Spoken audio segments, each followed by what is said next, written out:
agbẹ́dẹ́dẹ́ àsìkò yìí ní gbogbo ibi tí ẹ ti ń gbọ́ mi ìròyìn Kayegbo òun ni mo mú wá fún yín láti ìkànnì jígí alára orúkọ mi ni Funmilayo Adesewo ṣáájú ẹgbẹ́ kókó tó wà nínú ìròyìn ọ̀hún àwọn àkọ́kọ́ gbàgbé mí níbi ìkọlù ọkọ̀ àjàgbé tó wáyé ní afárá ojú ẹlẹ́gba àwọn ọlọ́pàá ìpínlẹ̀ Ògùn ti tẹ ọkọ àti ìyàwó kan fún ẹ̀sùn pípa ọkùnrin kan ẹni ọdún márùndínláàádọ́ta àwọn ọlọ́pàá mú ọkùnrin kan nítorí pé ó dáná sun ilé ìjọsìn ní ilẹ̀ Japan àwọn ènìyàn tó ti sọnù ti lé ní 300 àwọn agbébọn pa ènìyàn 7 ní ìpínlẹ̀ Benue àwọn agbébọn gbé alàgbà kan ti ìjọ RCCG wọ́n sì ń béèrè fún mílíọ̀nù lọ́nà 50 náírà owó ìtúsílẹ̀ ẹ jẹ́ ká dókè lọ́hùn fún ìpolówó ọjà.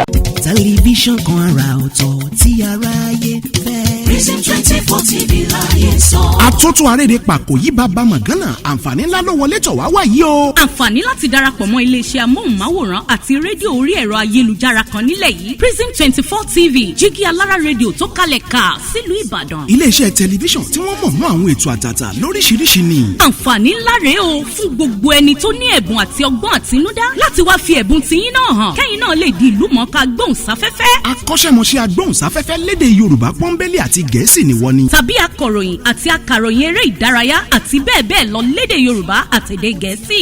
Ayàwòrán cameraman. Aṣàwòrán pọ̀ editor. Onímọ̀ nípa ìwádìí ìtàn documentary researcher. Onímọ̀ nípa ìpolongo ọjà lójú òpó ayélujára e-marketer àti akọ̀wé secretary. Àǹfààní tún wà fún ẹni tí ò tí ì máa gbóhùnsáfẹ́fẹ́ ya àwòrán sún àwòrán pọ̀ àti bẹ́ẹ̀ bẹ́ẹ̀ lọ ṣùgbọ́n tó gbàgbọ́ wípé o lè kọ́ṣẹ́mọṣẹ́ lórí ẹ̀. Àwọn numbers wọ̀nyí ni kẹ́ ẹ pè fẹ́kúnrẹ́rẹ́ àlàyé o 0705 058 0241 àti 09039893895.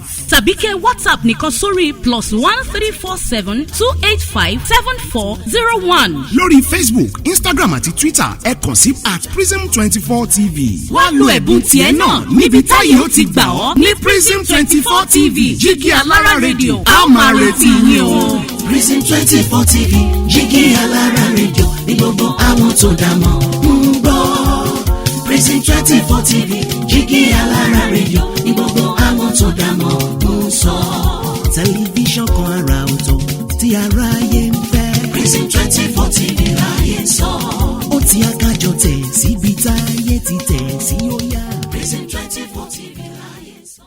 ẹ káàbọ̀ padà sínú ìròyìn Kayegbo awakọ̀ kan gbẹ̀mí mì níbi ìkọlù ọkọ̀ àjàgbé tó wáyé ní afárá ojú ẹlẹ́gba ìṣẹ̀lẹ̀ láabi yìí ló wáyé ní ọjọ́ ajé níbi tí ọkùnrin kan ti gbẹ̀mí mì ìkọlù yìí ló wáyé láàrin ọkọ̀ mẹ́ta ní orí afárá ojú ẹlẹ́gba Sùúrùlérè ní ìpínlẹ̀ Èkó a gbọ́ pé ọkọ̀ Sharkman F2000 méjì tí ó jẹ́ ti iléeṣẹ́ Dangote èyí tí ó kó iyẹ̀pẹ̀ pẹ̀lú ọkọ̀ àjàgbé DAF tí ó kó oúnjẹ adìyẹ gẹ́gẹ́ bí ọ̀rọ̀ tí akọ̀wé àgbà fún ìpínlẹ̀ Èkó tó ń rí sí ìṣẹ̀lẹ̀ pàjáwìrì LASTMA dókítà Olúfẹ́mi Dámilọ́lá òkè ọ̀sán yìí tó ń ṣe sọ ó ní ikọ̀ òun ló rí ìdojúkọ ìjàmbá ọkọ̀ mẹ́ta ní orí afárá ojú ẹlẹ́gba nígbà tí àwọn ń bọ̀ níbi tí wọ́n ti lọ ṣiṣẹ́ ní agbègbè Ìjọra ní ìpínlẹ̀ náà wọ́n ní ọkọ̀ Dangote yìí níṣẹ́ rẹ̀ kò pé tí ó sì mú ìyọwọ́ lórí ìrìn tí ìṣẹ̀lẹ̀ náà fi wáyé awakọ̀ kan lára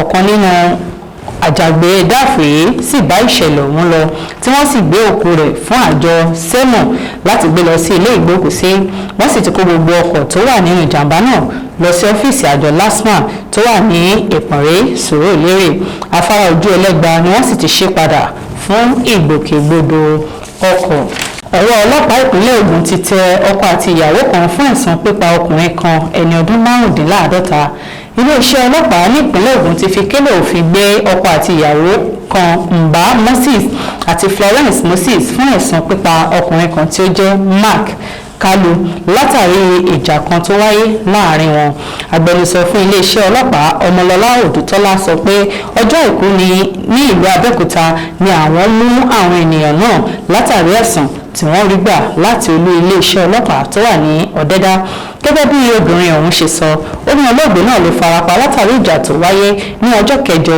oṣù kẹwàá ọdún 2023 ní ọjà Òṣèlè ó ní fàákájà náà wáyé láàrin olóògbé Mark Kalu àti Mba Moses ọmọ 50 ọdún àti ìyàwó rẹ̀ Florence Moses ẹni 40 ọdún ìgbìyànjú wáyé láti ọ̀dọ̀ bàbá lọ́jà àti adarí àwọn Ìgbò láti parí aáwọ̀ náà ṣùgbọ́n pàbó ló já sí. Afurasí ọ̀hún ni wọ́n ti gbé lọ sí àgọ́ àwọn ọlọ́pàá fún ìwádìí tó lóòrìn. Odùtọ́lá ló sọ bẹ́ẹ̀. Ó ní òkú olóògbé náà ni wọ́n ti gbé lọ sí ilé ìgbókùsí ní Federal Medical Center Ìdíàbà, Abẹ́òkúta. Àwọn ọlọ́pàá mú ọkùnrin kan nítorí pé ó dáná sun ilé ìjọsìn. Àwọn ọlọ́pàá láti Ọ̀wọ́ Kẹfà ni wọ́n ti mú ọkùnrin kan ẹni ọdún 24 Ọ̀gbán Emmanuel fún ẹ̀sùn pé ó lẹ̀dí àpò pọ̀ mọ́ àwọn ọ̀dọ́ kan láti agbègbè Adim láti dáná sun ilé ìjọsìn kan Christ Divine Liberation International Ministry tí olùṣọ́-àgùntàn Victor Okon jẹ́ olùdásílẹ̀ rẹ̀. Ìgbákejì olùpẹ̀tẹ̀ ọlọ́pàá ní Ọ̀wọ́ Kẹfà sọ pé àwọn ọ̀dọ́ náà ni wọ́n ti fi ẹ̀sùn kan ilé ìjọsìn náà pé wọ́n ń wàásù tako ẹ̀sìn àwọn àti pé wọ́n ń ṣe ìsọjí ìta gbangba ní àdúgbò nígbà tó yẹ kí ayẹyẹ ọdún àwọn máa lọ lọ́wọ́. Ẹni tí ó jẹ́ olórí afurasí Emmanuel sọ fún àwọn akọ̀ròyìn pé ìṣẹ̀lẹ̀ ń wáyé nínú oṣù kẹwàá ọdún 2023. Gẹ́gẹ́ bí agbẹnusọ fún iléeṣẹ́ ọlọ́pàá SP Nelson Okpari ṣe sọ, ó ní afurasí ọ̀hún ló léwájú àwọn ọ̀dọ́ náà wọnú ilé ìjọsìn náà tí wọ́n sì jí owó ọrẹ pẹ̀lú owó tí wọ́n gbé pamọ́ sí ilé pásítọ̀ kí wọ́n tó wá dáná sun ilé ìjọsìn àti ilé ìgbé tó wà níbẹ̀ níná. Ìgbìyànjú sì ń lọ lọ́wọ́ láti mú àwọn afurasí tó kù tí wọ́n sá lọ. Ní ilẹ̀ Japan, àwọn ènìyàn tó ti sọnù ti lé ní 300. Àwọn ènìyàn tí wọn kò lè sọ iye wọn níbi ilẹ̀ rírì tó wáyé nínú ayẹyẹ ọdún Kérésìmesì ní ilẹ̀ Japan ni wọ́n ní ó ti lé ní 300 ènìyàn tí wọn kò rí lẹ́yìn tí ọ̀pọ̀lọpọ̀ ti gbẹ́mìí mì. Yìnyín tó ń jábọ́ tó wá gba gbogbo ojú ọjọ́ po ló ti wá pagidínà ìgbìyànjú àwọn àjọ tó fẹ́ dóòlà àwọn ènìyàn tó tó 2,000 ni wọ́n ti di ẹni tí kò ní ilé lórí mọ́ tí kò sì sí àyè fún wọn láti wọ̀ sí ní ilégbèé ti ìjọba.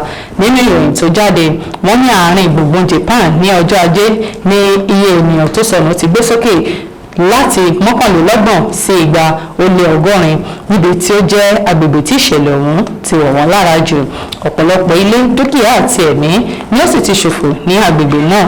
Ní agbègbè Sísì, obìnrin kan ẹni 80 ọdún ní orí kó yọ lẹ́yìn ọjọ́ 5 tí ó ti wà ní abẹ́ ilé kan tó wó kí wọ́n tó rí yọ ní ọjọ́ Sátidé.